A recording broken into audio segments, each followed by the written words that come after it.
Hey everyone, in my last video I didn't want to talk about Mania, and there is a good reason for that. I wanted people to stop hating on Payday 3 so much.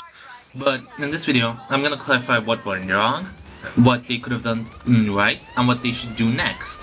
If you haven't been keeping up with the news about Payday 3, don't worry, I got you covered. Mania was the first event Starbreeze did for Payday 3. It was about players getting 4 different masks, and the only mask I really like is the shark one, and thankfully we got that one. But we didn't get the other 3 masks, which will be available at a later date with harder challenges. I'm gonna go over the blog post Starbreeze had made throughout this video, discussing what I agree with and what I don't, to keep you all up to date with what the developers at Starbreeze are doing. But first, I'd like to ask you to please hit that subscribe button and the notification bell. I know it's annoying, but I really want my channel to grow. My last video got 80 views and I only have like 20 subscribers. It's slow, but it's on its way. So if you want to help a small content creator grow, please spare 2 seconds to do it. Alright? Got it? Thank you. Now, let's get back on track. So, what went wrong with the event? Well, Starbreeze made some dumb decisions when the event started. Every mask needed 100 billion cash on their respective heists. Normally this wouldn't be that big of a problem. Payday 2 has similar events with higher cash requirements. But the problem is Payday 3 is already struggling. Its player count is low, and while I love the heists, they don't have the replayability needed for this event to succeed. Let's dive a little bit deeper, right? This event was such a failure because Payday 2 has a thriving community with a lot of players, which made the high cash requirements achievable. But Payday 3 hasn't reached that level of popularity yet. It's quite hated, and the developers should have considered this and adjusted their expectations accordingly. It's like expecting a toddler to run a marathon, right? It's not realistic, it's probably gonna get hit by a car on the way there.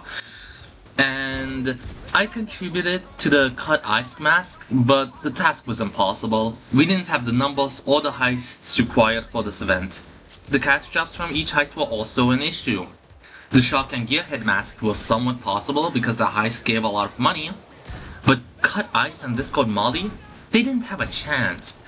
Heists like Dirty Ice and Touch the Sky barely give 900,000 and sometimes only 500 to 800,000. Compare that to Shark Bank's heist, which gives at least 900,000, and the difference is insane. Discord Molly had it even worse because Drop the Cradle and Under the Surface are both stealth-only heists. They take longer, they give less cash, and if you go loud, you lose a lot of money on them. To give you a bit more context, let's break down each one of these heists, right? Stealing diamonds in Dirty Ice and fucking Touch the Sky being high risk, high reward, but neither of them pay that much at all, right? Drop the Cradle and Under the Surface are being stealth heists, which are so much slower than the actual regular heists and way more challenging, considering the fact that you can't crouch with bodies, making hiding bodies difficult and stuff. It's just way more difficult, and the cash doesn't just justify the rewards, right? You don't get enough money, you spend way too much time. Now, let's go over the blog post from Starbreeze. Starbreeze admitted that they didn't have any in-game message to tell people to check the progress, which is dumb. They announced the event through Steam blog posts, and I don't know how they announced it through console, but very few people saw it, right? In-game, there was no way to know when the event was happening. This hurt because not every heist contributed to the event, so some people could have been playing the best heists and not contributing at all. Secondly, they didn't think the rules through properly. I don't agree with this. The problem wasn't the rules of the event, but the timing and the high bar. Payday 2 can get away with these events because it has players. As I stated in my last video, Payday 3 doesn't have enough players, making the entire thing nearly impossible. They set the goal at 100 billion cash for each mask / heist, but only gave us a week to do it. That's ridiculous. They should have given us more time, because the community would have worked towards 1 or 2 masks together, and then the other 2 could have been given at a later date. This clearly didn't work. Some players formed teams, which was bad. very bad. Some teams were stronger than others, so their masks would get better progress, but no team had enough players to actually reach the goal. Only the Shark mask made it because on the last day of the event, it was at 80% with 5 hours left, so either the entire community rallied together to get that one mask, or Starbreeze gave us an extra 10 to 20 billion cash. Either way, it's bad that it had to happen. The biggest problem is that they sported the idea of teams, knowing the player count wasn't high enough.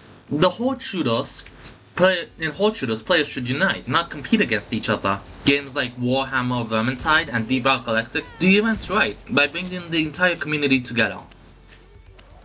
Third, they talk about how they presented the numbers.